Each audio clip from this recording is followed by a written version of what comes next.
Well, a good evening to all pro wrestling fans from all around the world of all shapes and sizes.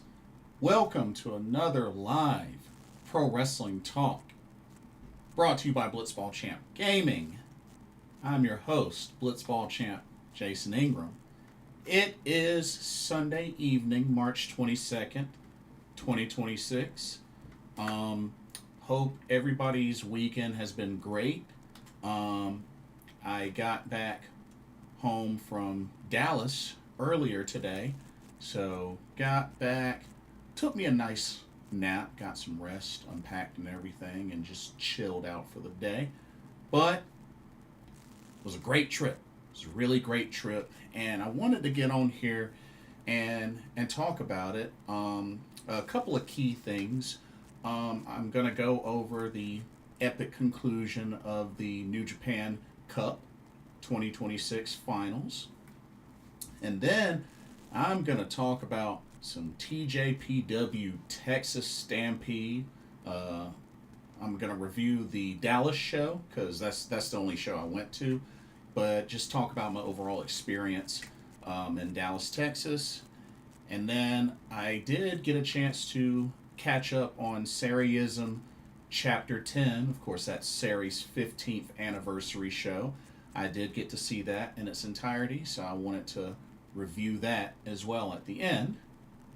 But, yeah, had a really fun time on this trip. Dallas, beautiful city. Really enjoyed the hotel that I stayed at, and honestly, the trip overall was really smooth, just going there and coming back. So I was really happy about that. Furious, welcome to the stream. Hey Jason, how was Texas for you? It was great. It was great. I would go back. And it's interesting because my hotel was actually 7 minutes from American Airlines Center, which is where the Dallas Mavericks play. So I'm a Dallas Mavericks fan, so I would actually consider going back and staying at the same place to maybe catch a future Dallas Mavericks game. I'd be down. I'd totally be down. So, but yeah, trip was smooth. Not really any issues or anything like that. But yeah, overall, had a lot of fun. The weather was good. And yeah, it was just a nice weekend trip. You know, I wasn't there for long, but just overall a nice weekend trip. And Furious, it was so good running into you. I'm glad got a chance to see you, and I hope you enjoyed TJPW Texas Stampede in Dallas. It was a great show. It was definitely a great show, which I'll get to in just a moment. I did want to mention New Japan Cup 2026 reached its epic conclusion, and a big congratulations to the Prince, the leader of United Empire. Callum Newman makes history and becomes the youngest to win the New Japan Cup, breaks Kazuchika Okada's record. Okada was 25 when he won this tournament. Callum Newman, 23. So, history made there. Callum Newman becomes the youngest competitor to win the New Japan Cup. And actually, let's take a look. Let's take a quick look at the bracket. I just want to show the final bracket. So, check this out. Where's it at? Ah, here it is. So, yeah, this was the final bracket. And, yeah, Yuya Uemura was able to defeat Boltin Oleg in the semifinals. A really big back-and-forth match there. But he beat Boltin Oleg to make it to the semifinals. And Callum Newman beat Shota Umino.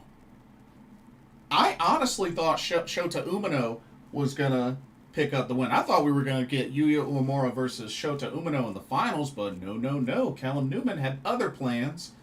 He defeated Shota Umino, and then they had their epic clash over this past weekend on Saturday, and I actually got a chance to watch the match before heading out to lunch and then before the TJPW show. So I got a chance to catch this, and it was a great back and forth match. I mean, Callum Newman definitely had to unleash an epic flurry of offense near the end to even put away Yuya Uemura. And Yuya, he fought hard.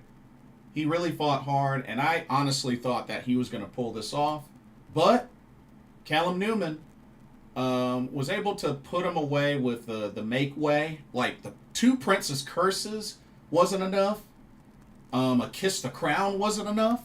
But it took a make way to finally put away Yuya Uemura. And once again, ladies and gentlemen, Callum Newman, the leader of United Empire, is your New Japan Cup 2026 winner.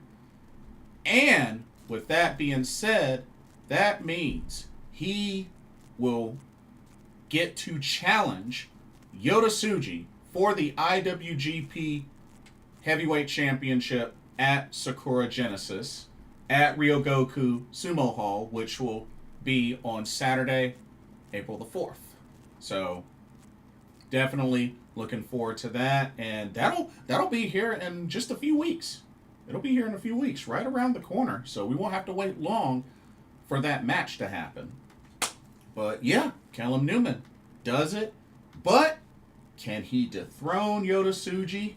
They had a moment after the match and kind of came face to face, and United Empire was looking to ambush him, but Callum Newman was like, nah, it's cool. It's cool. So, but yeah, they had a little moment in the ring. But yeah, Callum Newman, good stuff. Really good stuff. Okay, let's get into the reason that I went to Dallas, Texas, and that was for TJPW Texas Stampede.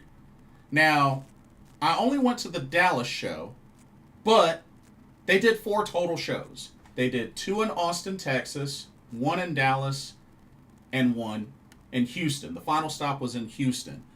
And I have to say, before I get into the review and all that, shout out to TJPW. They really made a big splash this past weekend. They made a big splash. So, tallying up, so the attendance. Let's take a look at the attendance. So, the attendance for the first Austin show, day 1, was 1,951. Yeah, which pretty incredible way to start their tour off. But yeah, 1,951 in attendance for the first Austin show. And that was at the Palmer Event Center in Austin, Texas. And that was also part of the South by Southwest convention that they had. Austin day 2 was 1,561 in attendance. Still same venue. You know, a little bit less, but still stayed in the thousands. Okay.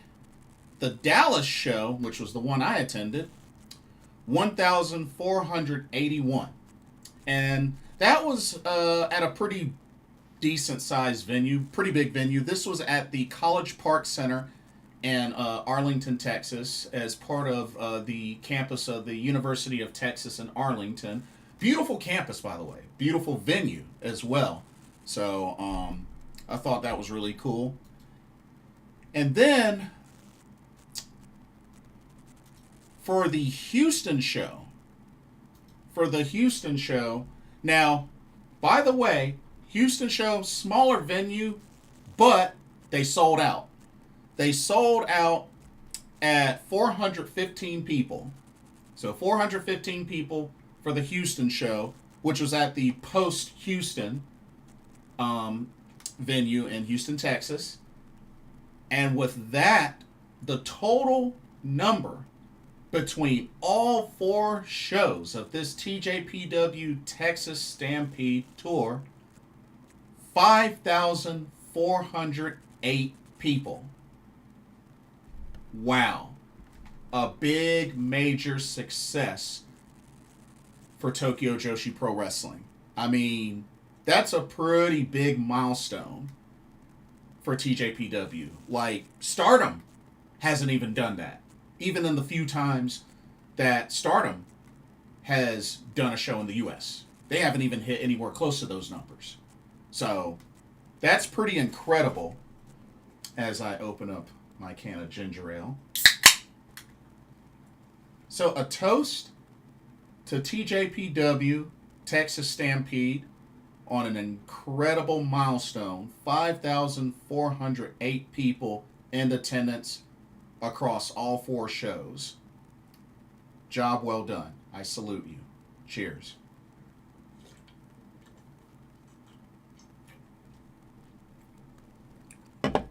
But that just goes to show how serious TJPW is about markets outside of Japan. Whether it's the UK, whether it's the US. And then don't forget, next up, they're going to be going to Canada for the first time for a 2-day Vancouver tour. And then after that, they're going to be in Vegas. And then after that, they're going to be right back over in Europe, partnering up with Pro Wrestling Eve and partnering up with Saj. So, TJPW is going to be very busy. And the interesting thing was, this Texas Stampede tour was the go-home leading to Grand Princess. That'll be for this upcoming Sunday. So yeah, they got a nice big break until Grand Princess. So, like I said, TJPW's just been really killing it. They've been killing it. Like, shout out to TJPW. So let's get into the review, and then I'll talk about, some of the merch stuff and, some of the meet and greet stuff and all that jazz. So let's actually do the review first. Okay. So this was for the TJPW Texas Stampede Dallas show. So let me get out my graphic.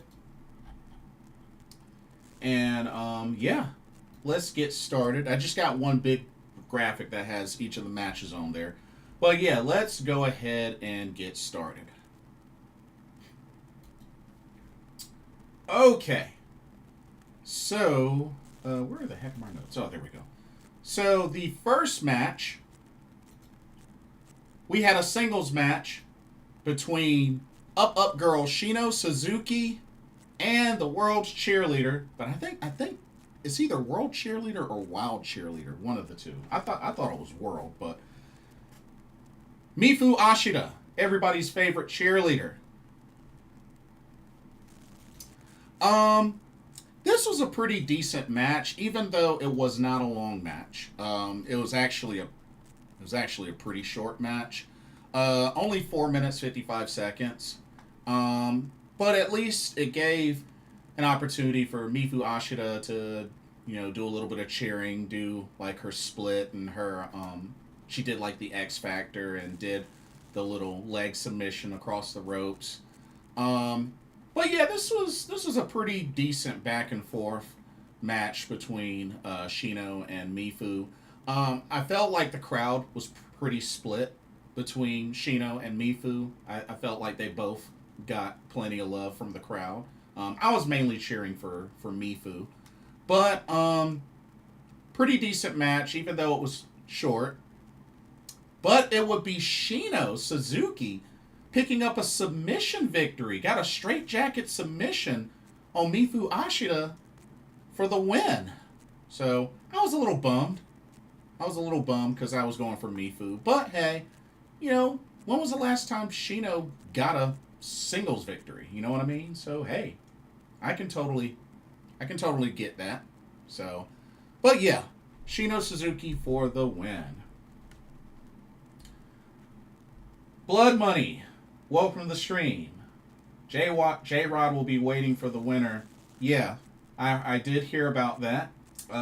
She will take on the winner between Miyu Watanabe and Yuki Arai from Grand Princess. And the Princess of Princess title will be on the line. That will be for the Vegas show. I will be at that show. So, yeah, that should be good. That should be really good. Okay, let's go to the next match. So, we had another singles match where we had the recently newly debuted former Kaya Toribami, now Sakura Hattori, taking on Up Girl Uta Takami. So this match lasted 7 minutes 57 seconds.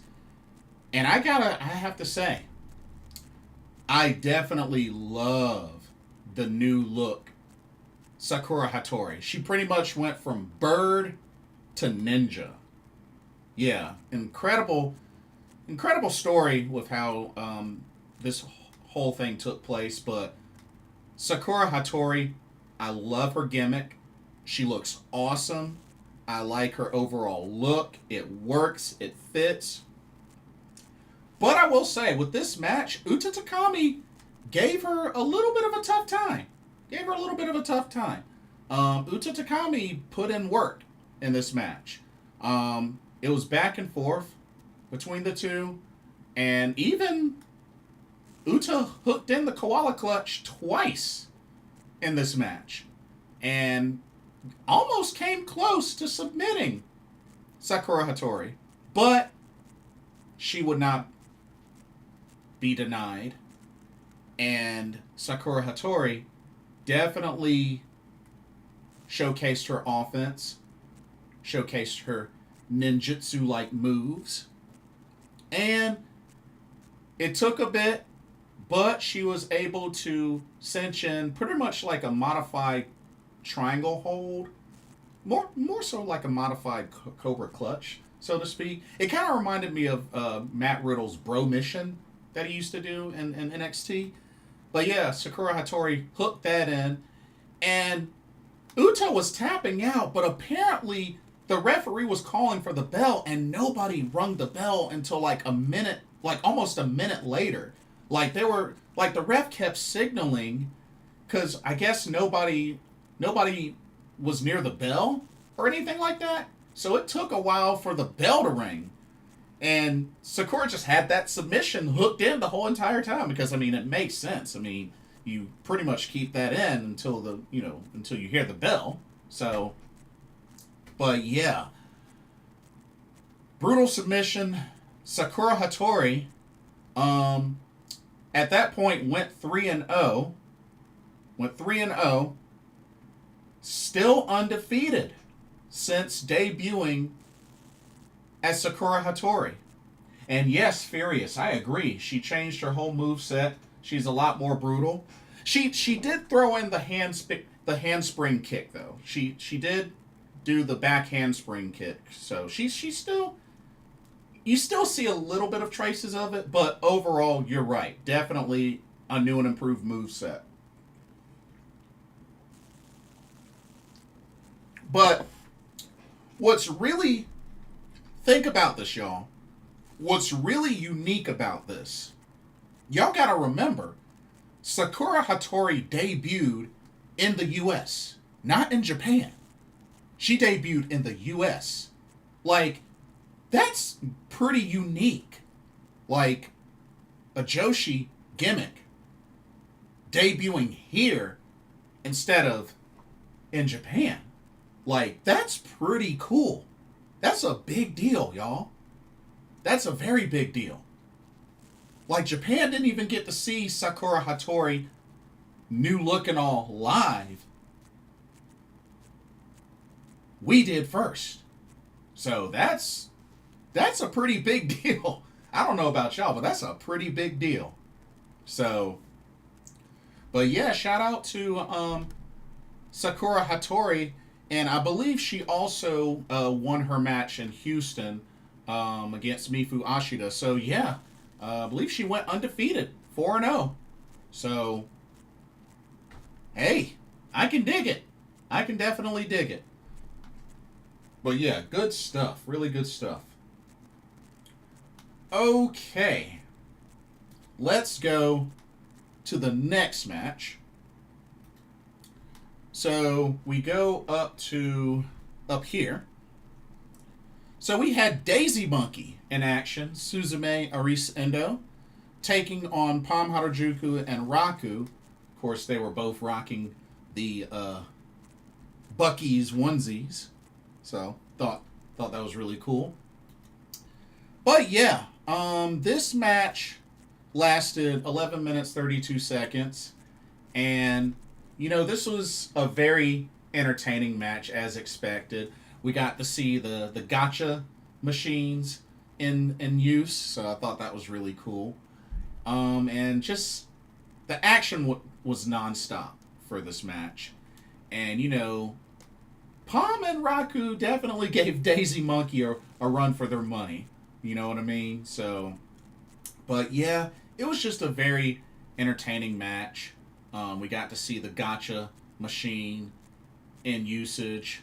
And, one thing with TJPW is they know how to not, they know there's times where they're not so serious and times where they're a little more serious.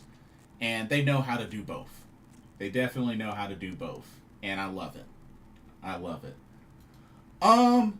It was definitely back and forth between both teams, but it would be Arisu Endo that would pin Palm Harajuku after hitting her with a torture rack neck breaker, pinning her for the 1-2-3. Daisy Monkey, your winners, in a very funny and entertaining match.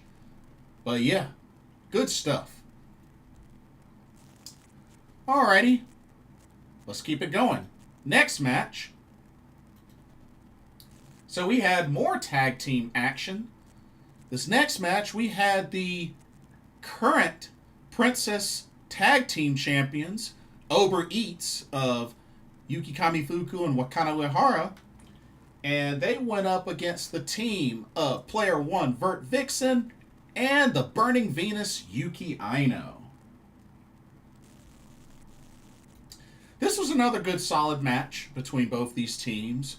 And, VertVixen, it was really good to see her back in a TJPW ring. She's wrestled in TJ a good handful of times, including today. And I believe she also wrestled in the Houston show as well. So, VertVixen has definitely become a familiar face in a TJPW ring. This match lasted, the Daisy Monkey Palm Raku match lasted 11 minutes 32 seconds. This tag match lasted just under 12 minutes. So this was 11 minutes 55 seconds. Action-packed, definitely was back and forth. Really good chemistry with Yuki Aino and VertVixen. But the tide would change after an inadvertent corner big boot that accidentally hit Yuki Aino. That would serve as kind of the turning point. But Ober would eventually get their footing and would showcase why they are still the tag champs and why I hope that they will give the Inspiration the toughest fight of their lives. But it would be Kamiyu, Yuki Kamifuku, putting away Yuki Aino with an avalanche famouser and then pinning her for the 1-2-3. Ober your winners. Great match there. Liked both tag teams in this match. Really, really good stuff. Okay. Let's go to the next match. Okay, so there was a change with this next match. So originally, we were supposed to get two separate matches of Mizuki versus Hyper Misao and Rika Tatsumi versus Jada Stone. Unfortunately, due to flight delays, Jada Stone was not able to make it to the Dallas show. So, really unfortunate. So, they ended up turning this into a three-way match. So, it ended up being the White Dragon Rika Tatsumi versus the Popping Sugar Rabbit Mizuki versus Hyper Misao. That was the match that ended up happening. So, from two separate singles matches to one three-way triple threat match, whatever you want to call it. This match lasted 13 minutes, 50 seconds. This was definitely full of action, full of comedy. We got to see the Hyper Misao mobile, whatnot, which ended up kind of breaking apart, unfortunately, during the match. They did a chair spot where apparently some of the ring ladies had set up a tower, like a pyramid of chairs, and I didn't even see them like stack the chairs up. Like, I was too busy concentrating on the action, so I didn't even see when they went to stack those up.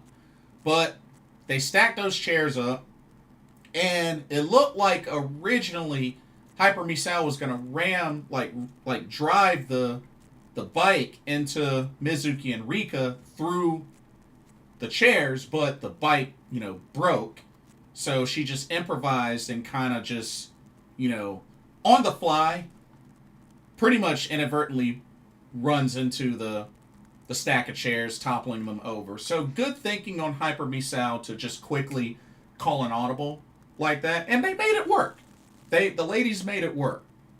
And sometimes you got to do that. You got to do that sometimes. Props fall apart or props break or what. Things like that can happen sometimes. You know what I mean? So you got to quickly improvise. You gotta be quick on the draw. Rakus, welcome to the stream, says that was a good alternative. Yeah. Oh yeah. That was a really good replacement match. They definitely made it count. It was definitely a lot of fun. All three ladies were showcased really well in this match. And even Hyper Misao busted out the freeze spray, so we got to see that as well. But yeah, it was a very fun match. And Mizuki, the Popping Sugar Rabbit, would hit a diving double foot stomp on Hyper Misao to pick up the victory. Mizuki, your winner. And also, shout out to Mizuki on doing the top of the stage dive. She did a crossbody off the top of the entrance supports. So I thought that was really cool. Mizuki flying high like the high flyer she is. I thought that was really cool. But yeah, great match. Really great match. And then the main event. Oh, we got a comment. Gus, welcome to the stream. Jason, glad you had fun in Dallas. I'm still amazed that TJPW is so aggressive in tapping into the North American market and being successful with it. Hey, I mean, it just goes to show, like, there are tons of fans here in the U.S. And when it all comes down to it, you got to take some risks. And TJPW decided to do that. And it's paying off for them. And I know a lot of people say, oh, Stardom should have been done this by now. And like I said, Stardom's priorities are different. Let's just keep it real. Their priorities are different. And there's nothing wrong with that. There's nothing wrong with that. My thing is this, yes, there's going to have to be a time that if they really want to make this a priority, they're going to have to take some risks. Just like TJPW did. You're going to have to take some risks. And they may not work out well on the first, second, third tries. But I guess it just comes down to how bad do you want it? How much do you want to invest in it? That's really what it comes down to.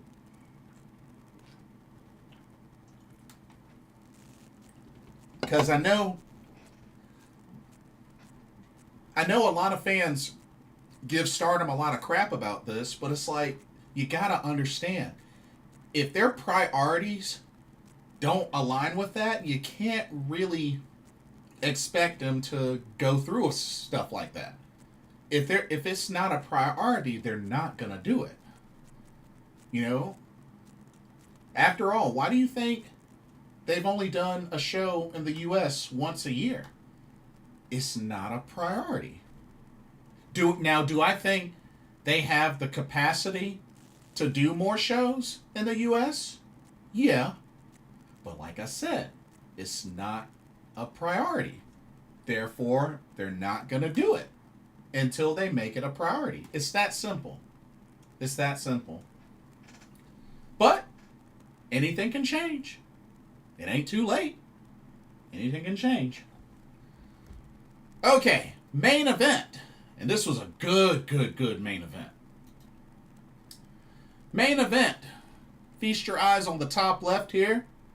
We had one last tag match where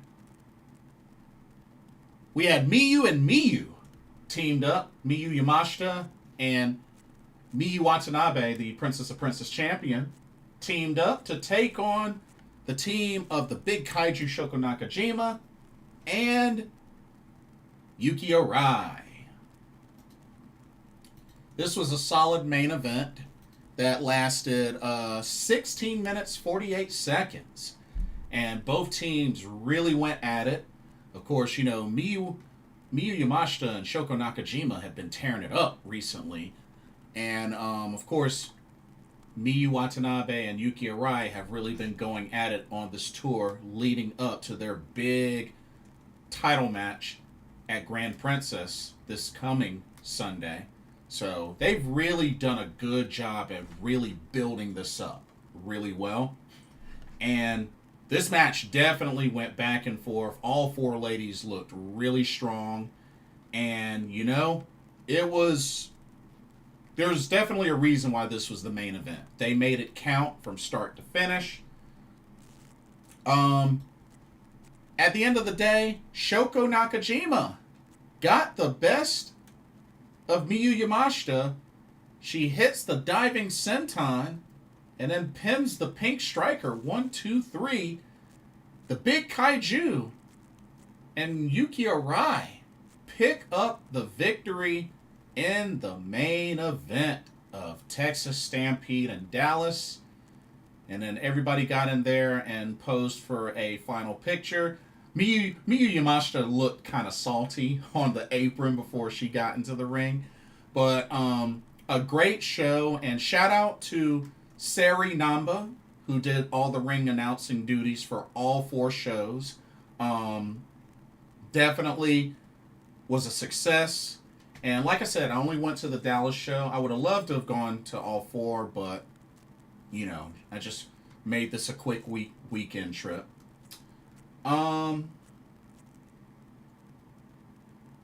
Gus says, I know it's not the same as back in the day, but to draw 1,000 in the old ECW arena, I would say there's an audience for Stardom. I mean, there's definitely an audience. Like, there was never any question about, you know, an audience for Stardom here in the States. But like I said, if it's not a priority, not to mention, Stardom still has goals to achieve in Japan. So if they still got goals to achieve in Japan, then of course America's not gonna be at the top of that priority list. That's what it all comes down to. And also, they didn't hit 1,000. It was 976. So almost 1,000. It came close. But still not bad. Still not bad. But yeah, it's just one of those things. Like I said, it's not a priority for Stardom. But yes, I do agree there is an audience. There's been an audience for years. But US ain't on their priority list. It's just that simple. But Raka said it best. Raka says there is an audience for Stardom here, but they want complete domestic domination. Yeah, and that's a good point. That's a good point.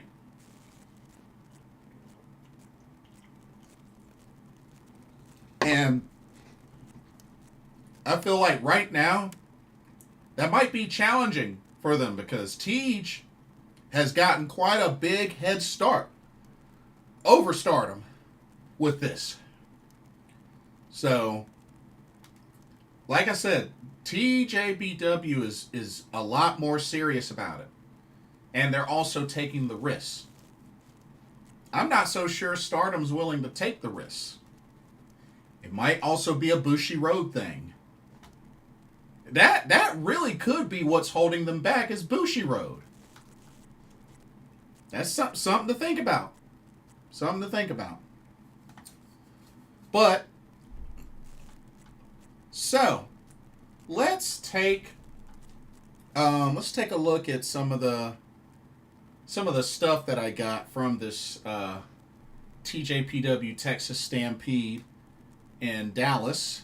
So, here, let's start with the merch. So I did, of course, get some merch.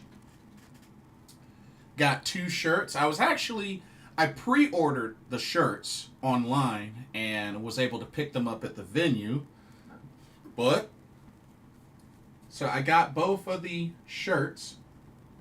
So, Tokyo Joshi Pro Wrestling, TJPW Texas Stampede. Thanks, Tokyo Story. And then this is the back. TJPW's Most Wanted, and pretty much had each of the participating wrestlers on there. So that's really cool. So I got that shirt. And then this was the one that they call the manga shirt. So they got this. This is the front. And then this is the back. So yeah, really cool shirts. So yeah, I definitely had to get both of them. But yeah. Gus says, I mean, even with the other Joshi promotions, if they tapped into these wrestling heavy cities, New York City, Philly, Chicago, Dallas, Portland, LA, Minneapolis, Calgary, Toronto, they can be successful. Also, how competitive are the Joshi promotions in Japan? Well, I mean, yeah, those are some good city examples, but like I said, they have to have them on the list as a priority. They have to have the USA as a whole at the top of their list, and that's why they're, we haven't seen it. How competitive are the Joshi promotions in Japan? I mean, here's the thing. There's always going to be competition. That's anywhere. Whether it's this many or that many, there's always going to be competition. This is pro wrestling. There's thousands upon thousands of promotions. There's always going to be competition. That ain't ever changing. Now, some will partner with others. And you have to also remember, pro wrestling has a good, ginormous handful of freelancers that will go anywhere. You got some promotions that are on good terms with others or that have partnerships, but there's always going to be competition, no matter what. That's never changing. That's never changing. So, there's always going to be competition. But, like I said, yeah, those cities you mentioned, yeah, a lot of those cities will be great landmarks. But like I said, until they put the U.S. or North America on their priority list, it's not going to happen anytime soon. Stardom hasn't done it. TJPW has gotten a head start. So Tej has the lead right now. And from my understanding, it looks like TJPW is going to have the lead for a while. For a good while. So, Also got a couple of 8x10s because I did the meet and greets. So let's go through these 8x10s. So I got the White Dragon, Rika Tatsumi. I didn't have an 8x10 before when I met her in Philly because she ran out. So I was only able to get a picture with her. But thankfully this time they had plenty of 8x10s for everybody. And some, pretty much each of them you could choose like between 2 to 3 different ones. So they definitely didn't run out. So I was happy that they had plenty. So Blood Money says, Blitz, has Marigold done a US show? No. They're still a young promotion. I don't expect them to do a US show anytime soon. Like, they're still in their second year. I highly doubt they're going to do a US show anytime soon. Let's see. Next up, one that I finally got a chance to meet. The ring announcer, Sareee-ism. Now, of course, we know she graduated from TJPW, but let's keep it real. They're always going to open that door for her to ring announce a T show, especially here in North America. But she was really cool to talk to. Her English has gotten really good, and she's really been enjoying her time in Vancouver. So I was just really happy, and I told her about my time spent in Japan, and yeah, so definitely happy. And I will get a chance to see her again in Vegas because she's going to be ring announcing for the Pandemonium Pro show, and I'm pretty sure she's going to do the same for the TJPW Live in Vegas show. I just got that feeling. They haven't announced it yet, but I'm pretty sure she's going to be the ring announcer for that. So, okay, next up, Sakura Hattori. So yeah, definitely had to meet her, and I have to say, Sakura Hattori, she's really cool to chat with. She knows a little bit of English as well, but yeah, like she had a pretty good sized line as well. So definitely Sakura Hattori. I think the Texas crowd really loved her. And like I said, she was really cool. But yeah, I had to meet her. But she is another one of the ones that will be in Vegas as well. So I'll get to see her again in Vegas. But yeah, Rika, I don't believe will be in Vegas. Unfortunately. So. And then, so glad Furious says she's the best announcer they'll ever have. I agree. But you know, Rise Shirai, she's getting up there. She's getting up there. I mean, you can't really replace Sareee-ism, but Rise Shirai is getting. She's inching up there. She's getting up there. Gus says, I know you're in North Carolina, and Charlotte is a big wrestling town with a rich tradition. If you had the power, do you think TJPW could have a successful show there? Yes. Yes, without question. You gotta remember, North Carolina is a pro wrestling state. So, yes, I have no doubt that TJPW would be a success here in North Carolina, without a doubt. Next up girl, Uta Takami. Now, I gotta be honest with you, like, she rambled a lot. I understood maybe like 10% of what she said. And I don't think she understood much of what I said, but, you know, I should have busted out the translator. But you know what? It's cool. It's cool. She was so full of energy. Really full of energy. And she also gave everybody that met her one of these as well. So, one of these little pamphlets. But yeah, she is 4 feet 9 inches tall. She's tiny. She's tiny. So, but yeah, Uta Takami was really cool. I think she definitely enjoyed the U.S. So, a successful U.S. debut for Uta Takami. And definitely the crowd loved her. And Uta will be in Vegas as well, so definitely looking forward to seeing her again in Vegas. Raka says it's going to be a while before Rise Shirai comes to mind as Tija's ring announcer. True. I do like what I've seen from her so far. I think, in given amount of time, I think her personality will start to grow a little more, hopefully. But, you know, she's just little by little. She's working her way up. She's working her way up.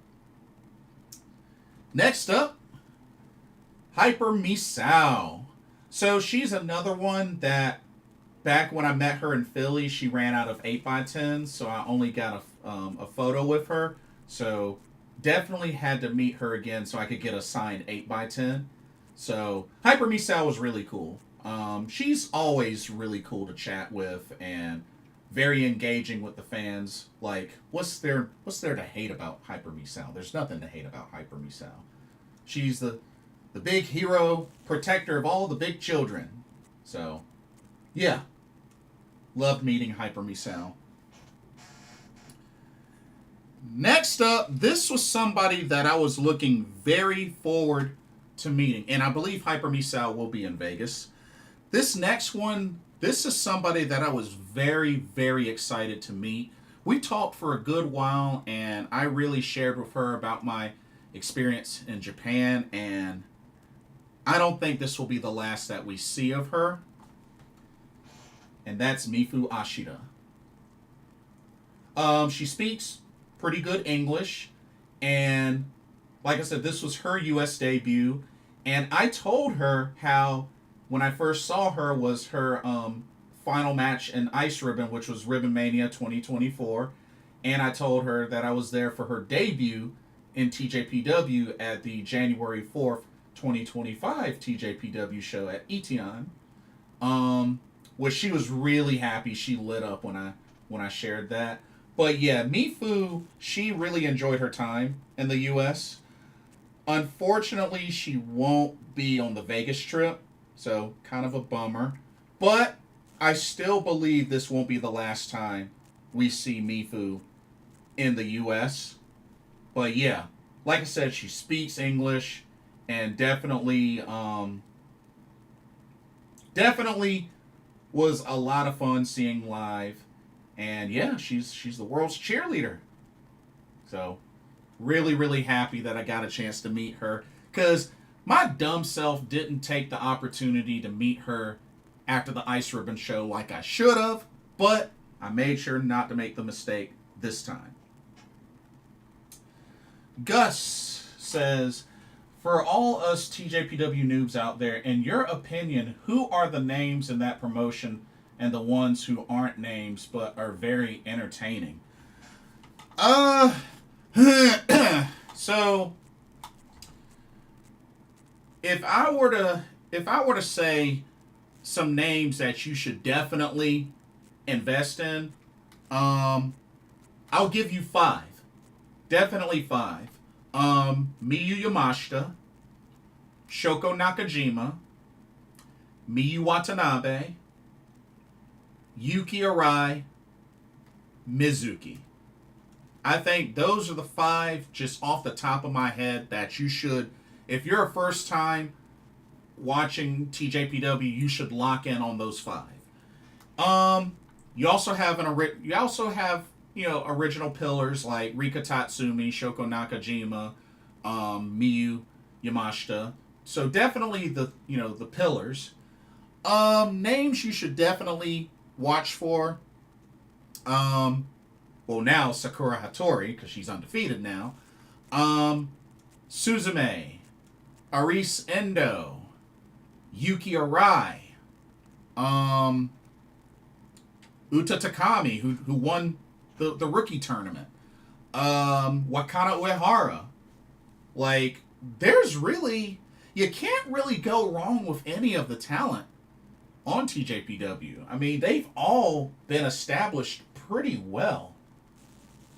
I mean, yeah, there are some that are bigger stars, but I mean, you got some up and comers, you know, Shion Kanzaki, who's gotten a great reception, you know, one of the new rookies.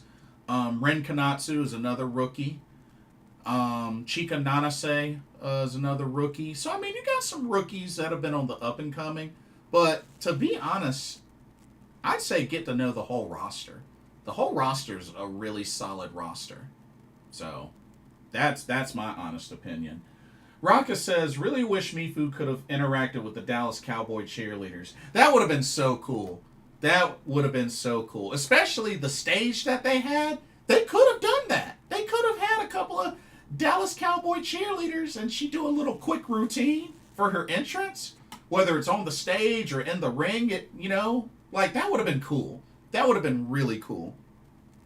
But hopefully next time. Hopefully next time. And then, of course, this was another one that I had to meet again because I didn't get a 8x10 when I met her in Philly. The Princess of Princess Champion, for how long remains to be seen. Up girl Miyu Watanabe. And she was really cool. Her English is still a work in progress, but, you know, she's always very fun to talk to and interact with. So, definitely had to meet her so I could get an 8x10 with her. And she will definitely be in Vegas. But yeah, so got a really good lineup there. And I'll show y'all the pictures. Show y'all the pictures that I took from the meet and greet. So let's see. First off, one of my favorites, like I said, meeting Mifu Ashida. And she had her shirts for sale as well. A lot of I think pretty much almost every one of the Tej talent had their own merch as well. And Mifu had some merch, had some shirts. But yeah, Mifu Ashida, she was really cool. Like I said, she enjoyed her time in the U.S. But yeah, so Mifu Ashida.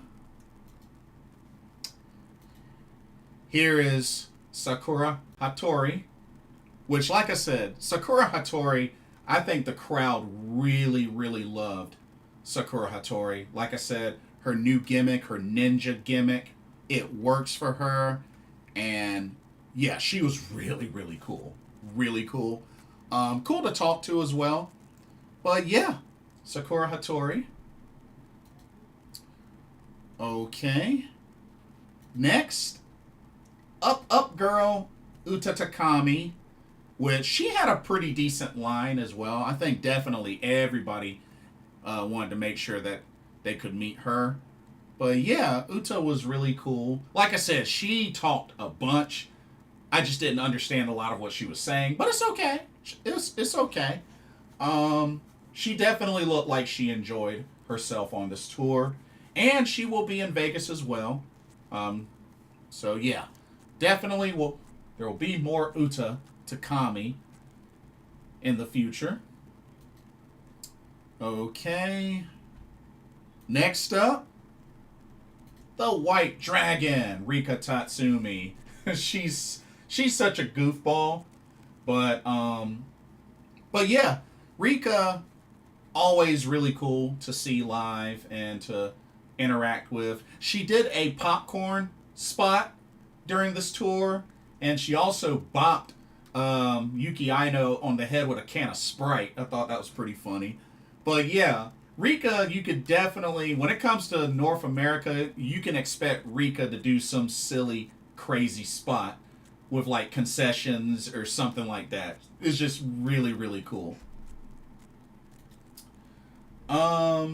Gus says, if I ever meet any of the Joshi talent, I would ask them how do they feel about the American fan base, because we are very rah rah rah sis boom ba crowd and the Japanese are more reserved. Were they intimidated the first time they came to the States? So, interesting question. And I know this has been mentioned. I know many people have mentioned this, but I do notice cuz in interviews, they different ones get asked this, but a lot of them a lot of them really love it. They embrace it, and it's kind of I wouldn't say it's intimidating. I don't think they feel that it's intimidating, but it's like it's kind of one of those things where they're like, "Oh wow, like they really have no shame in the fans showing you how much they love you and cheering for every spot and going ooh and ah like."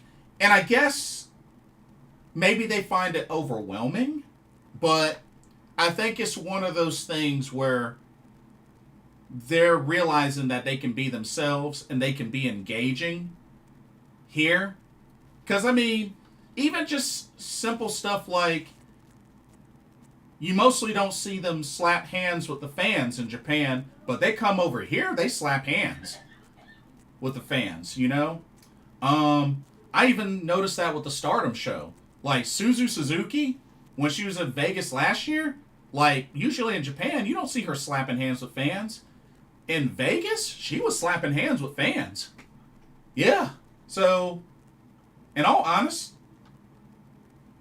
I just really feel like I think it's one of those things where they embrace it and it's unique. Therefore, they appreciate it because it's so unique. You know, if that makes any sense.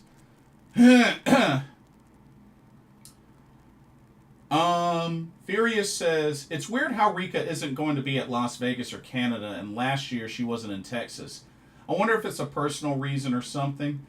I think, she's gonna be at the Geisen show that's going on at the same time as the Vancouver show. So I think that's one of the main reasons. Oh snap! Hot Sauce Nelly, welcome to the stream. Says salute. You were there when I started my VF5 journey. I know this is off topic. No worries about that. But I never said it before, so I'd like to say thank you for being such a wholesome and down to earth fixture in the VF community. While we were blessed enough to have you, I appreciate that. Thank you so much for that. And you know, I do still play VF. I've been playing it more so offline. There's actually a gathering that I've been attending, usually like bi-weeklies or whatnot, near my hometown, where a friend of mine has been hosting gatherings for different fighting games. He'll usually, like, one week he'll do like the 2D fighters or the aerial fighters, and then like the following week he'll do the 3D fighters, and usually VF is included. So I've been doing a lot of that. I'm trying my best to like just get my drive back, because I know, and don't get me wrong, I know there have been a few people that are like, when's VF Arena returning? When's VF Arena returning? I don't have an answer. I don't have an answer just yet. I don't know, but I assure you VF Arena is not dead. That's all I can say. That's all I can say for now. But hopefully I'll get back there. Hopefully I get back there. But VF Arena's not dead. I assure you it's not dead. But I appreciate that. Thank you so much. And you know, keep on playing, keep on rocking it, and you know, you never know when I might pop back up again. So yeah, just don't forget about me. That's all I'll say. Just don't forget about me. Just yeah. Much appreciated. Let's see. who's next? Hyper Misao. Hyper Misao was really cool. Like I said, talked to her for a little bit. She was selling some of her shirts, I believe. But yeah, Hyper Misao was really cool. Let's see. The champ, Miyu Watanabe. Of course, I had to flex. So we both decided to flex on our guns. So, and of course, she was rocking the belt as well. And that's a really cool baseball shirt that she had. Which I believe she might have sold out of those, because when I was up to her table, it didn't look like she had any on display. So I think she might have sold out of those, because I would have loved to have bought one.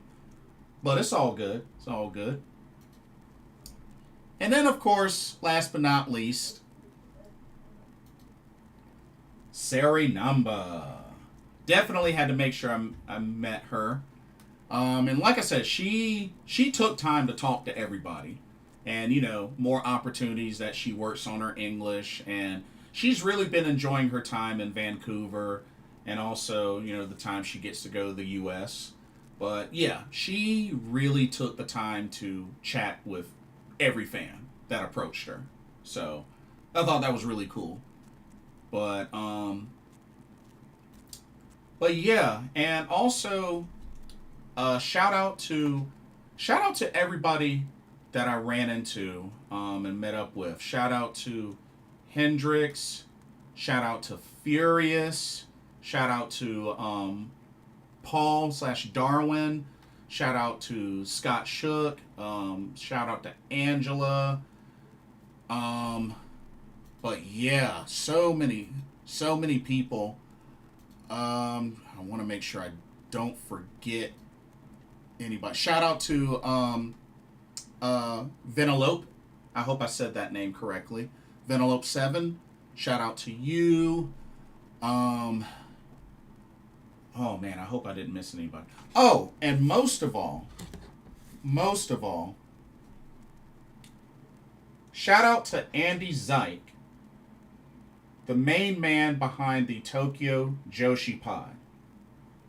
Y'all can find him on Spotify, YouTube, Instagram, X/Twitter. Definitely, if you're a fan of Tokyo Joshi Pro Wrestling, get on this. Definitely get on this.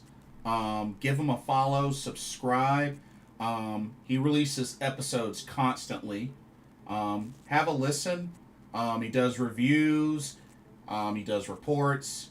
Up-to-date news on Tokyo Joshi Pro Wrestling. Check him out. Andy Zyke, the Tokyo Joshi Pod. He's got something really special with this. And I know he was passing out some stickers as well to some of the TJPW wrestlers during this tour. But definitely show him some love. He's been doing an excellent job with this podcast. I've listened to a number of episodes myself. I know I've caught some of the archives on YouTube, but I'll also catch some of them on Spotify as well. But yeah, definitely, if you love Tokyo Joshi Pro Wrestling, check out the Tokyo Joshi Pod. I'm a big fan myself. Gotten to know Andy, and honestly, does a great job. So definitely check him out. So I wanted to make sure I advertise this. I was happy to get one of his stickers. I'm still trying to figure out where I'm going to put my sticker, because I got a bunch of stickers on my consoles. I got stickers on my computer tower. I'm just trying to figure out where I want to put this sticker, because I want to put this at a good spot. So yeah, still a work in progress, but I'm gonna put this in a good spot at some point. Blood Money says, I have followed Tokyo Joshi Pod on Spotify. Good.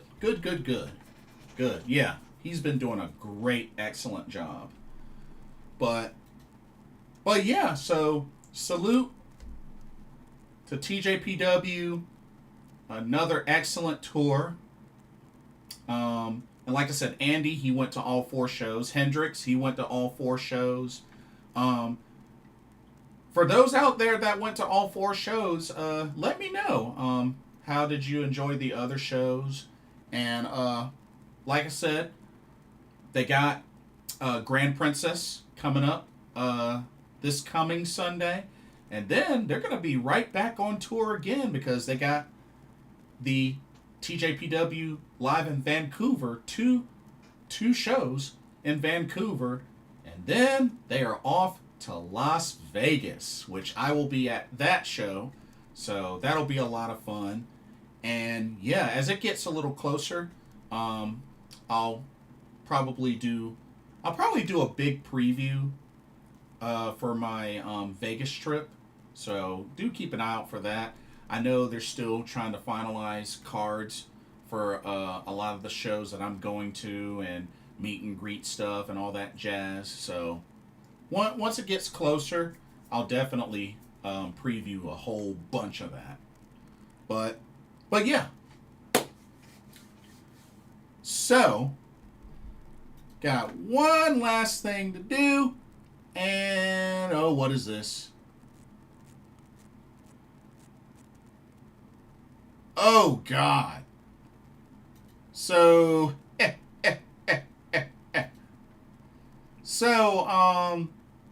gotta show this because they just flashed this. They just showed the little graphic of this. Check this out. So, this is the updated match for Grand Princess for the Iron Man Heavy Metalweight Championship to be defended in a delayed entry battle royale. So the champion right now is Antonio Honda. So he will be defending the title against everybody you see here. That's voice actress Sumire Uesaka, Kira Summer, Chika Nanase, Rika Tatsumi, a.k.a. the Great Watabashi-kun. I know I butchered that. Raku, Matcha, Momosato, Mahiro Kiryu, Sakura Hattori, Minimo-chan, and Mifu Ashida. So that's the updated match for Grand Princess for this title match. So had to make sure I showed that. That just popped on my feed, so I figured while I'm on here, I'd show that. Yeah, Blood Money.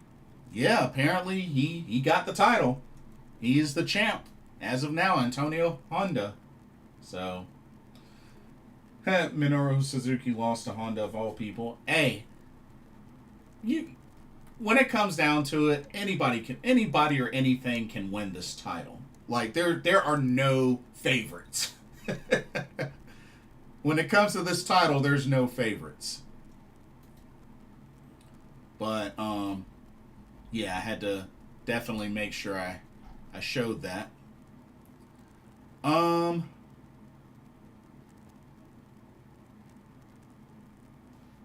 Let's see.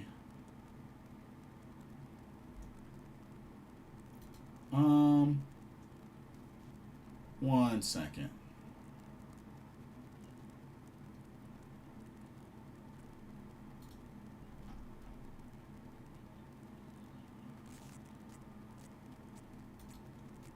Okay. Sorry about that. Wait, Glasses won a title? I mean, yeah. I mean, dude, like, Hyper Misao's bike has won the title. Saki Akai's photo book has won the title. Dude, the possibilities are endless of different people and objects and things and structures that can win this title.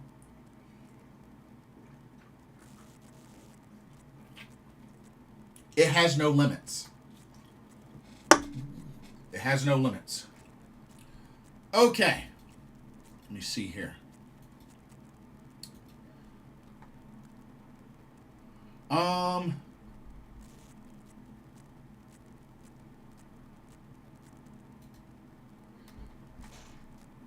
Okay. Had to kind of reset for a second. Sareee-ism Chapter 10. Sareee-ism Chapter 10, which celebrated Saree's 15 years as a pro wrestler. And she has come a mighty long way.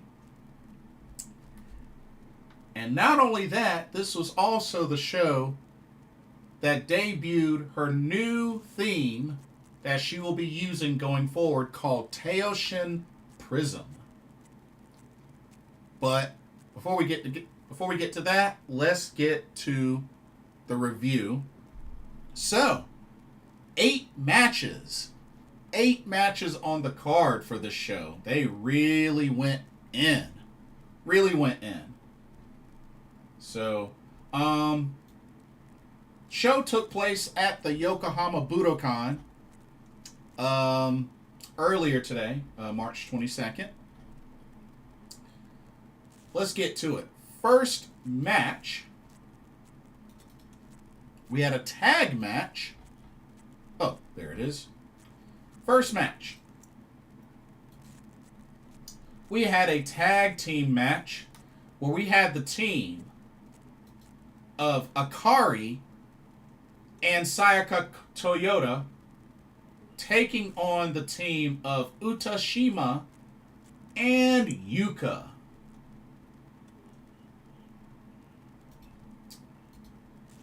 Pretty solid opening match between both these teams. I know I'm familiar with Akari. Of course, Akari mainly wrestles for Pure J.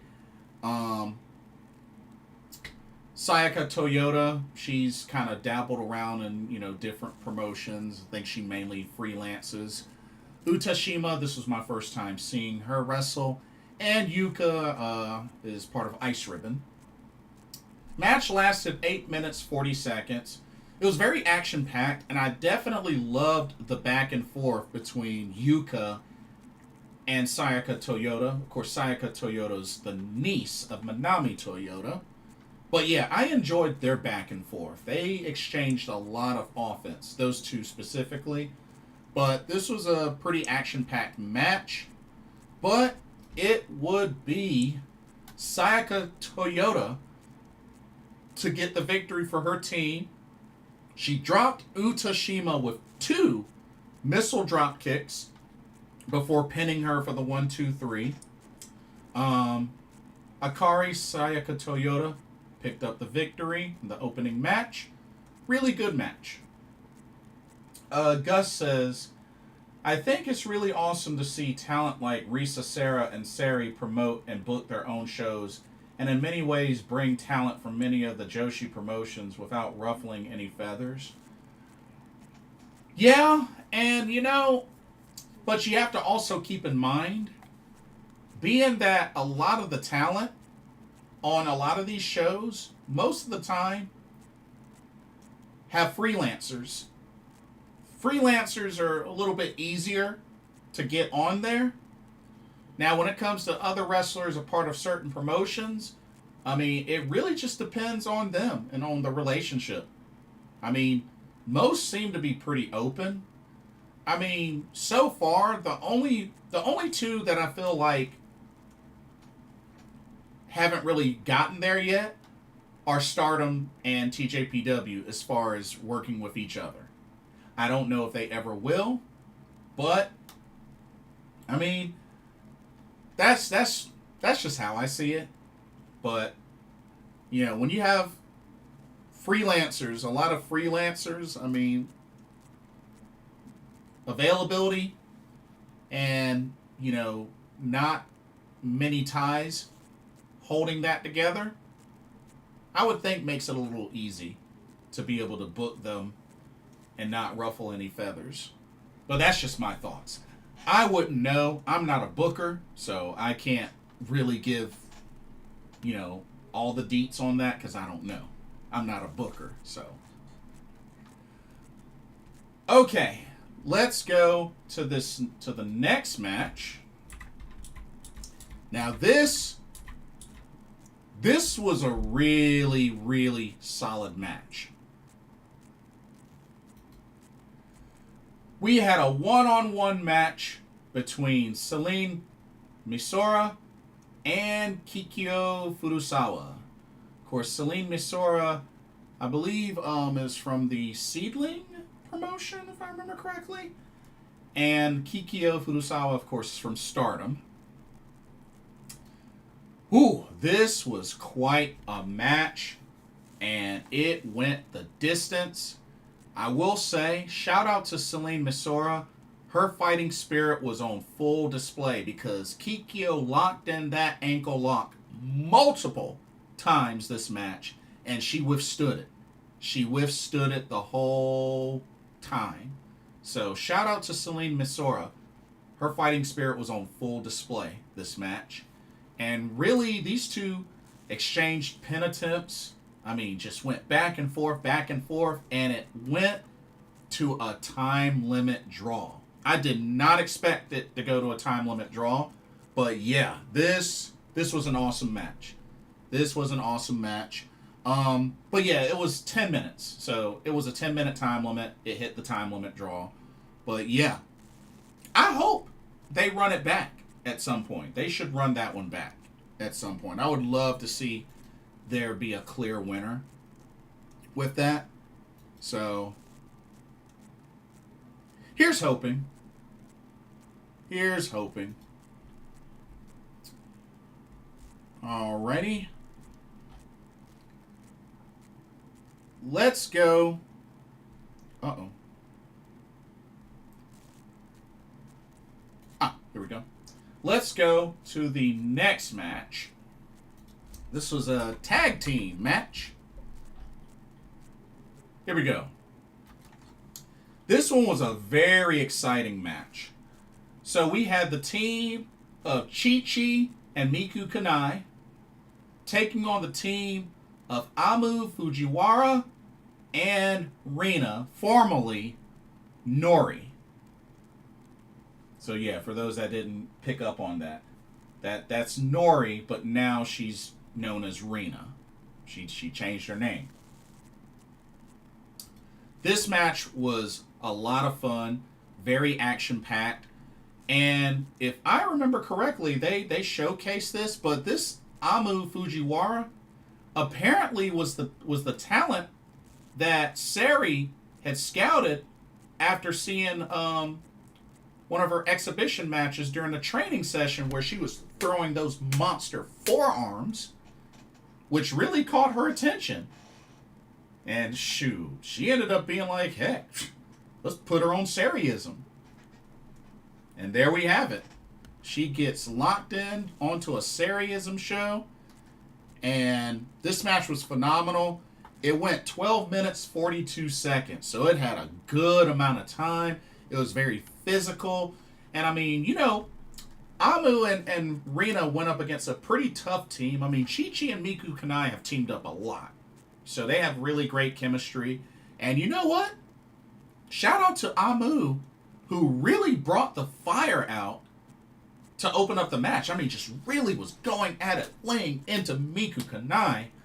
And like I said, this was a very action-packed match. Rina with her kicks and strikes were on point, and just this was definitely one of my favorite matches of the card.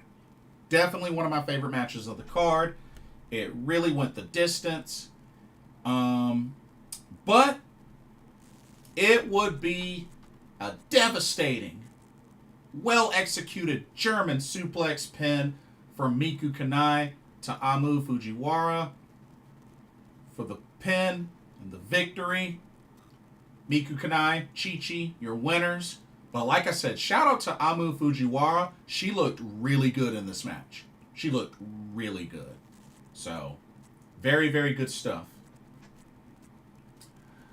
Gus says maybe a 30-minute Iron Maiden match with those two. Or are you talking about Kikyo and Celine? I mean, yeah, sure. I'm down. Sure. That's one way to break the tie, I guess. Okay, let's go to our next match. That's funny. Next match. Oh, here we go. All right, next up, we had a singles match between Vinny and Hanako. Pretty decent match. Was only 8 minutes 37 seconds. I wish it could have been a little bit longer. But, you know, both went at each other pretty hard. The interesting thing, they were trading big boots, just back and forth, just trading big boots. But yeah, like this match was all right. This match was all right. Of course, Vinny did some high flying. She did the moonsault off the top turnbuckle to the outside. You know, she's known for her high flying skills. Hanako showcasing her power. I love the reversal from Vinny on the JP coaster attempt, landing on her feet. But when it was all said and done, Vinny would get the best of Hanako, hitting the diving moonsault, pinning her for the 1-2-3. Vinny, your winner. And really just kind of bullied Hanako a little bit at the end. But Vinny was the better wrestler at the time. Ooh, really tough for Hanako, especially not too long ago losing the Future of Stardom Championship to Rani Yagami. So Hanako's been kind of struggling a little bit. Just a little bit. Just a little bit. Okay. Next match. Oh, God. So, we had a singles match where Kuroshio, Tokyo, Japan, a.k.a. Ikemenjiro, went up against a mystery opponent, and the mystery opponent ended up being Shin Hirota Sareee. Of course, most of y'all know her as, you know, the comedy wrestler Shin Sakura Hirota, but she decided to play Sareee, which, I mean, makes sense. I mean, this is Saree's show.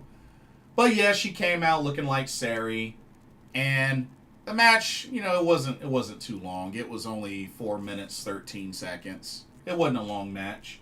You know, Shin Hirota Sareee did hit the Uranagi. It took a while, but she hit the Uranagi. She even did a kancho, and then she got greedy. Was going to try to do a avalanche kancho, which she should have went for the cover after she successfully hit the Uranagi, but she didn't, and she ended up paying for it as Kuroshio, Tokyo, Japan rolled her up with a Oklahoma roll and then pinned her for the 1-2-3. Kuroshio, Tokyo, Japan for the win. And I was just like, if Hirota Sareee would have just went for the pin after hitting the Uranagi, she probably would have won. Oh, man. Goodness gracious. Ricardo, welcome to the stream. Saw your pictures from the TJPW event you went to in Texas. Awesome stuff, and congrats on being on the Wrestle Universe live stream for that event. Oh yeah, the camera did catch me. Yeah, that is true. Yep, front row. Rocking my Tej Boba t-shirt. It was a lot of fun. It was definitely a lot of fun. I had a blast, and I know the fans that were there and the fans that went to the other 3 shows had a blast. Definitely a successful Texas tour. They might as well just go ahead and make it a yearly thing. So, that's just my overall opinion, but they should make it a yearly thing. Let's go to the next match. We had some trios action. All right. So we had a trios match. Team number 1, we had Jaguar Yokota, Takako Inoue, and Senka Akatsuki taking on the trio of Fuwa-chan, Shinobu Kandori, and Yumiko Hotta. I was a little bit disappointed because the match was too short. It was 7 minutes, 49 seconds. This match was too short. But I did appreciate that we got a good back and forth between Senka and Fuwa-chan. So at least that happened. I was happy about that. But this match was too short. I wish this match would have been a little longer. But it's too short. It was too short. But I liked how well they showcased Fuwa-chan and Senka. And I hope to see the both of them. I'm hoping to see the both of them have a singles match at some point. Bloody Money says, I wish Fuwa-chan could replace by Sareee-Yamaoka. Like be replaced by her? Why? Why do you say that? Jaguar Yokota ended up getting the victory for her team, submitting Fuwa-chan with an octopus stretch. Didn't really expect that finish, to be honest with you. But she submitted Fuwa-chan. Jaguar Yokota, Senka Akatsuki, Takako Inoue are your winners. But like I said, the match was too short, if you ask me. Like, it should have been at least more than 10 minutes. But that's just me.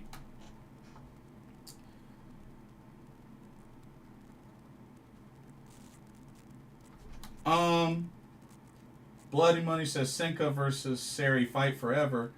But dude, we already got that match. Like, why would you replace Fuwa-chan with... We've already gotten that match. Why not give Fuwa-chan that match? They haven't even had a singles match. Don't be greedy. But yeah, Senka and Sareee, that match has happened. Shoot, Senka Fuwa-chan, that hasn't happened. Hey, don't be greedy. Let's go to the next match. Here we go. Next match. Singles match. Well, this is a familiar one. So we had Kaoru Ito go one-on-one with Natsupoi. This was a pretty intense match, as expected. I mean, longtime veteran versus, a little less longer veteran. I guess you could say that. This match lasted 13 minutes, 16 seconds. Kaoru Ito definitely didn't make it easy for Natsupoi, that's for sure. But Natsupoi tried to get the preemptive strike on her during her entrance as she was getting up onto the ramp. Or not onto the ramp, onto the apron. But that didn't last long. But yeah, Kaoru Ito really... She really tore into Natsupoi. I think she put Natsupoi in like a couple of different submissions and really just... I felt for Natsupoi. Enigma, welcome to the stream. Good to see you. Hope you're doing well. But yeah, Kaoru Ito definitely was bending and trying to break Natsupoi. Like, oh man. But surprisingly enough, and I am all good for it, Natsupoi was able to roll up Kaoru Ito with a La Magistral and pinned her for the 1-2-3. Poi with the big victory that many may say this was a freaking upset. This was an upset when you really think about it. But yeah, Poi with a big victory. Enigma says, are we talking about Poi surviving her match? I mean, yeah. Yeah, that's one way to... That's definitely one way to... that's one way to definitely put it. But yes. Poi got her revenge and picked up the victory. So, good stuff. Good stuff there. And that was the semi-main event.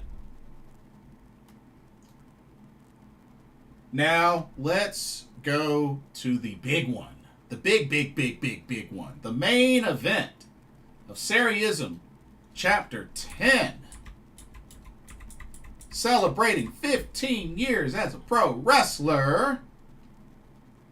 This god-tier level of a tag match. Spark Rush. Takumi Aroha. Sareee the Sun God. Versus the combination of the IWGP Women's Champion Shuri and Big Hash, the current Sendai Girls World Champion Chihiro Hashimoto.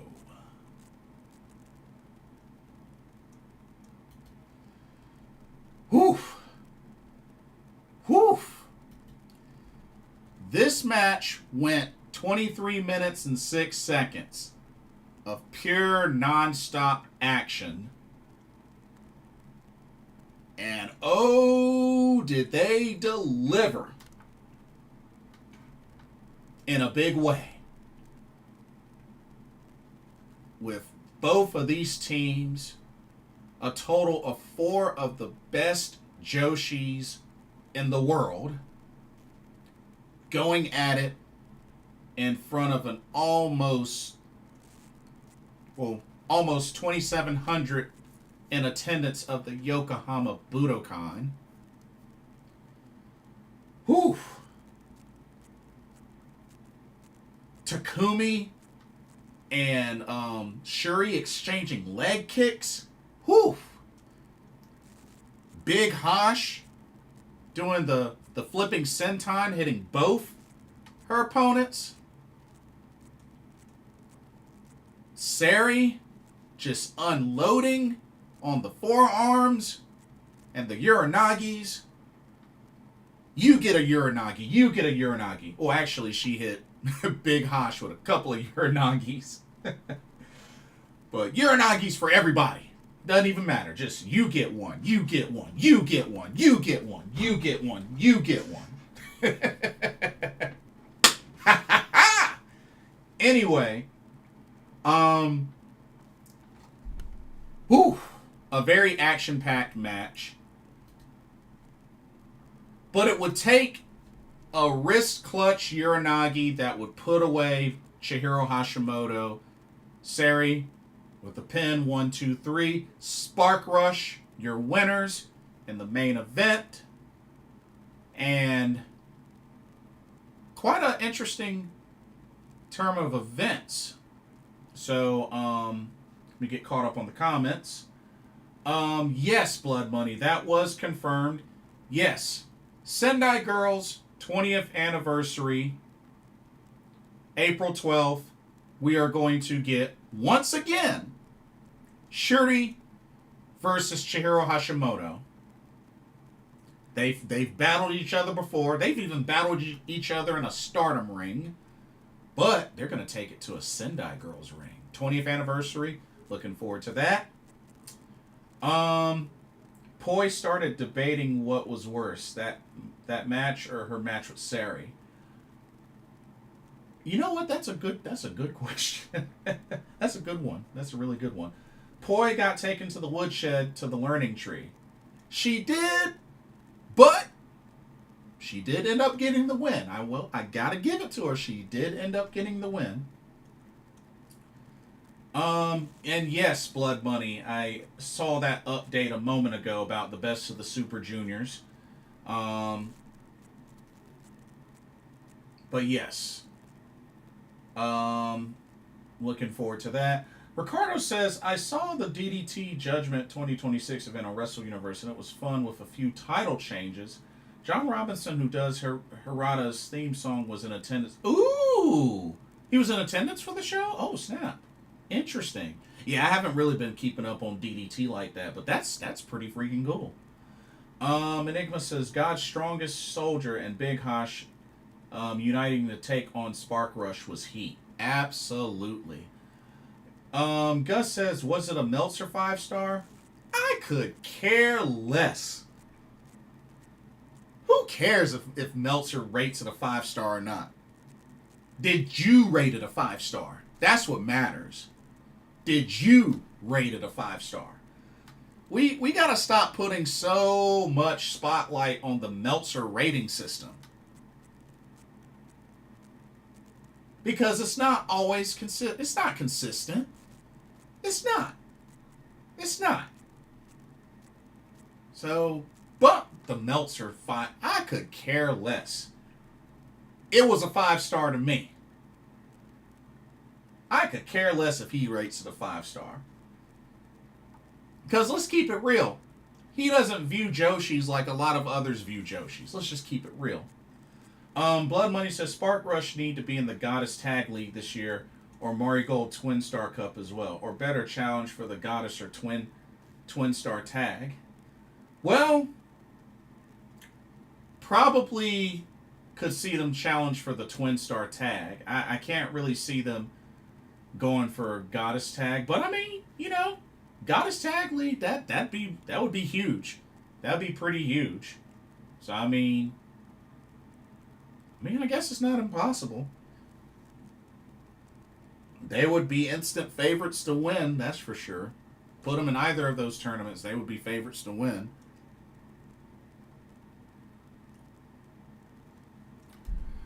And also, for the marvelous 10th anniversary show, which I believe is scheduled for May 12th,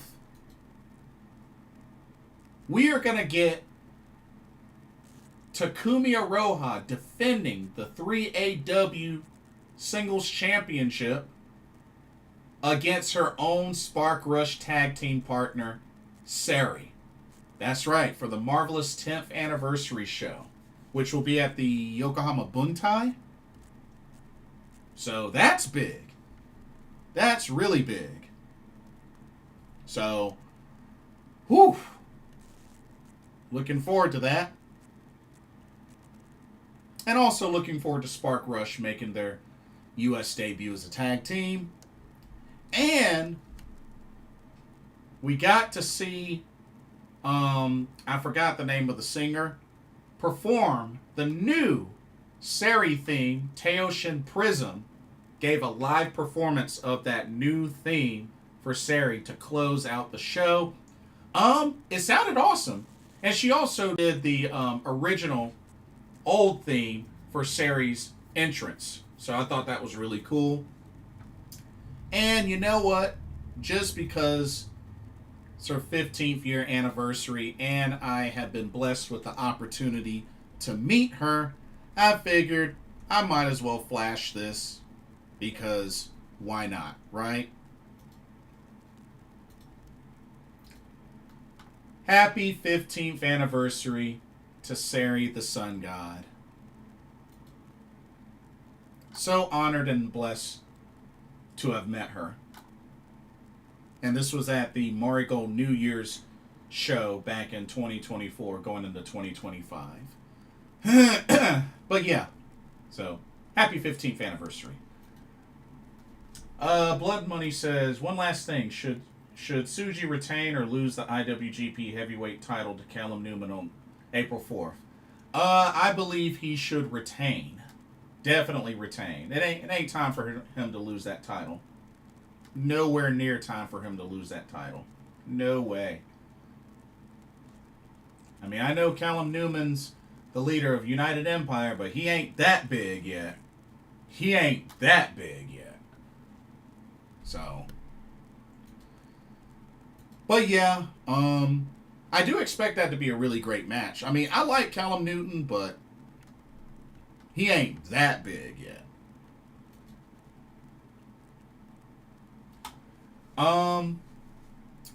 But yeah. Now, also, it was also said that Sareee, for her 20th anniversary, which is, 5 years later, for her 20th anniversary, she wants to hold a show at the Nippon Budokan. Well, first off, I'll say this. The total attendance for Sareee-ism Chapter 10 was 2,693, which is pretty much the biggest attendance for a Joshi pro wrestling show. So, unfortunately, this one did not sell out like the other Sareee-isms. It came close, because remember, Yokohama Budokan has a capacity of about over 3,000. So, unfortunately, they did not sell out. But still, 2,693 is still a lot for a Joshi show. The thing is, Sareee is now saying that she wants to host a show for her 20th anniversary at the Nippon Budokan. Which, I've been to the Nippon Budokan. It's in Chiyoda City. That was where I went for Noah the New Year 2025, which was a pretty good show. But here's the thing. The Nippon Budokan has an almost 15,000 capacity. 14,471 to be specific. I don't know about that. I don't know about that, Sareee. Like, if you couldn't sell out the Yokohama Budokan, I don't think you selling out the Nippon Budokan. I love you to death. I was honored to meet you. I don't think you can do it. I really don't think you can do it. And that's just me being honest. I'm a big fan. I love the drive. I don't think you can do it. The Nippon Budokan? Nah. We gotta be realistic here. We got to be realistic here. 14,471 capacity. I don't see how she's gonna do it. I mean, with 8 matches at the Yokohama Budokan, and that wasn't enough to sell out. I mean,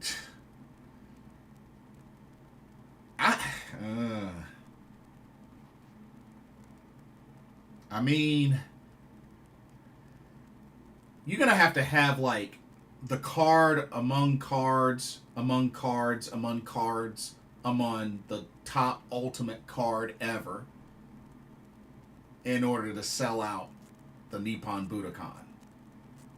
Like, I don't see it. Beautiful venue. Definitely a beautiful venue.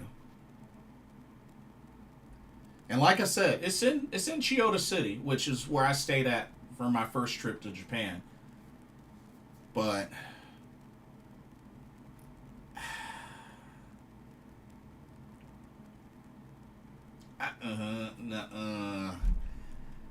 I love you, Sareee, but nah, I don't see that happening. I don't see that happening. No way. No way.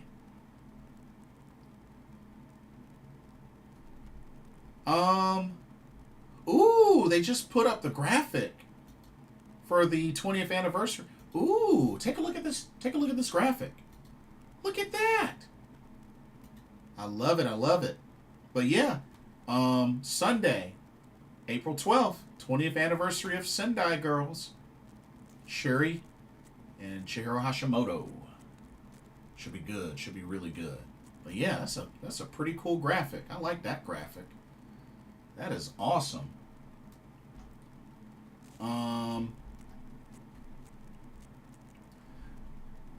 Oh, some interesting news here. So, apparently,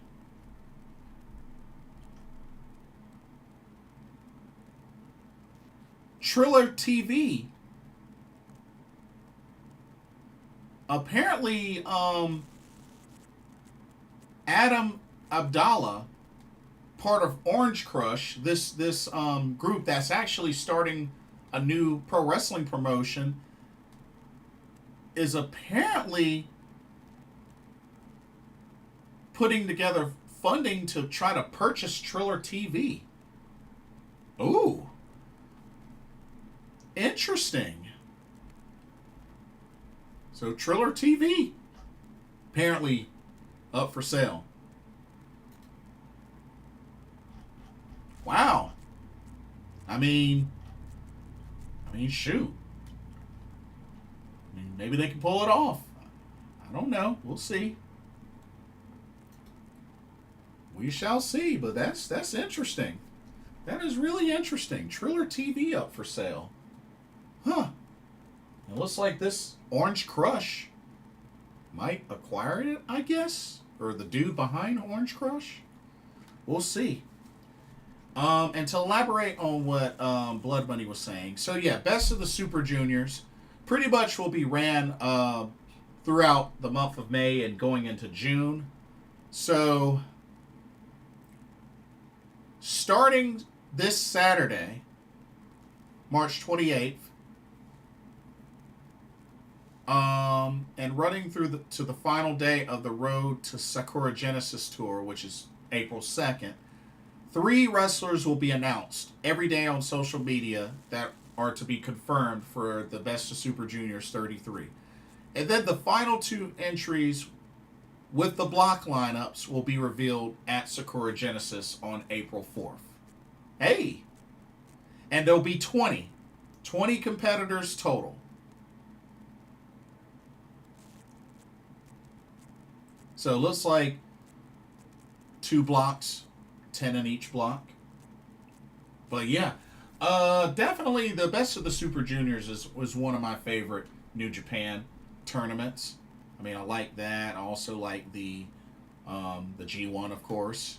But yeah, I've always had a big spot in my heart for the Super Junior tournament. So I'm gonna definitely be keying in on this. But yeah.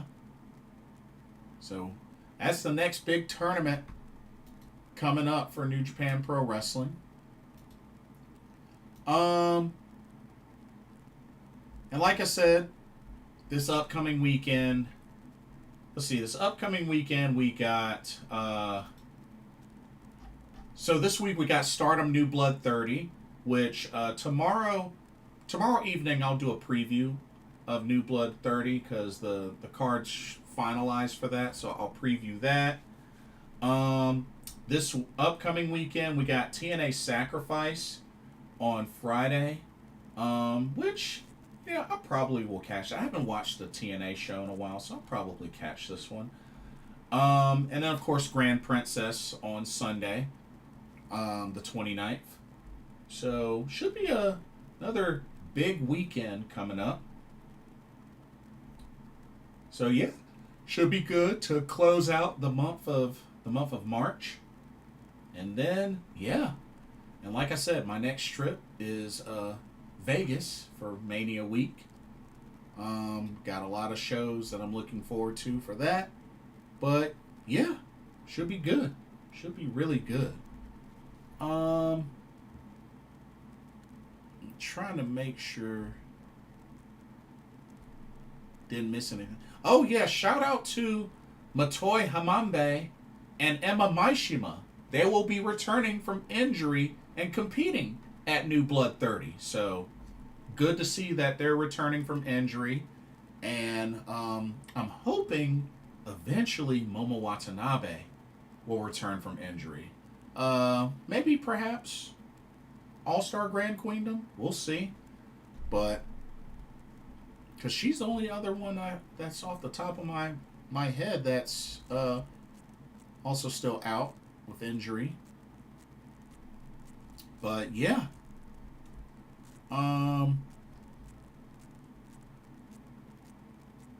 Just making sure didn't miss anything. But yeah. That's pretty much all that I have. Like I said, Dallas was fun, great trip.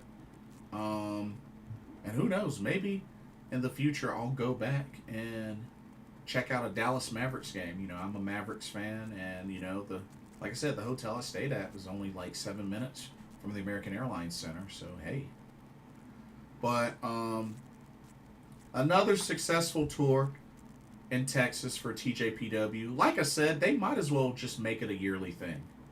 They might as well make it a yearly thing. But but yeah, good stuff. And like I said, shout out to Hendrix and Andy Zyke. Had so much fun. And thank you so much, Andy, for giving me a ride to the venue and back to my hotel. Saved me some money. So thank you so much for that. And, you know, to all the fans that went to all four shows, I hope y'all had a blessed time. And, you know, it was good to see a lot of y'all again. And like I said, it's always good to enjoy Joshi Pro Wrestling or any pro wrestling with friends. So I'm definitely thankful that I got a chance to do that this past weekend. And, you know, hopefully more to come in the future. Like I said, I enjoyed the Teed show. I enjoyed the meet and greets. And, you know, I got to meet some names that I've never met before. So that was big. And, yeah. Well, now it's just full speed ahead to Vegas. But, you know, we still got a little bit of time. So, but anyways, I want to thank everybody for coming out tonight, for chatting it up with me. I hope y'all enjoyed this live stream. And yeah, let me know your thoughts on the topics discussed for those that are catching the archive later. Like I said, Callum Newman becomes the youngest at 23 years of age to win the New Japan Cup. So congratulations to him. TJPW, Texas Stampede, a lot of fun. I went to the Dallas show. It was a lot of fun. Sareee-ism Chapter 10. 10 Sareee-ism shows in the books now.